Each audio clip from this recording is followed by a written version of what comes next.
Her şey ağır gelir. Danışmak istedim ama sesim boğuldu. Geceler danışır mənimlə divarlar, İçimdə fırtına, çölümdə səssizlik var. Gülüşlər yalandı, gözlərim yorğun. Həyat məni sınadı, qəlbim oldu solğun.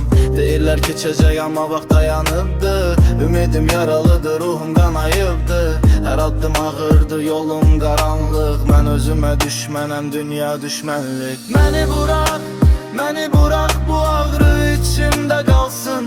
Qışqırsam da eşitməzlər, səssizliyim danışsın. Məni burax, ruhum yorulub çoxdan. Sevgi uzaq bir yuxudur, oyanıram hər axşam. Hamı güclü görür, içim xarabdır. Susmağı öyrəndim, qışqırmaq bahadır. İnsanlar yanımda amma təkəm mən. Qaranlıq dostumdu, işıq yad gələn. Geçmiş yapışıb buraxmır yaxamı. Hər səhər eyni ağır, eyni sabahı. Əgər bir gün yox olsam bu səslərdən, bilin ki bu rap idi ürəyimdən. Məni anlayan olmadı.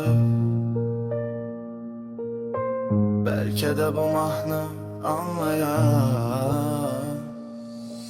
Məni burax, bu ağrı içimdə qalsın.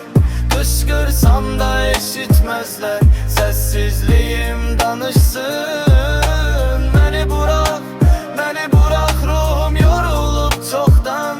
Sevgi uzaq bir yuxudur, oyanıram hər axşam. Məni burax, bu ağrı içimdə qalsın. Qışqırsam da eşitməzlər, səssizliyim danışsın.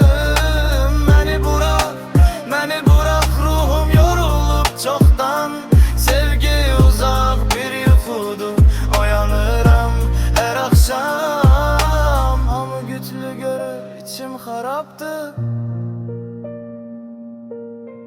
Susmağı öyrəndim, qışqırmaq bahadır.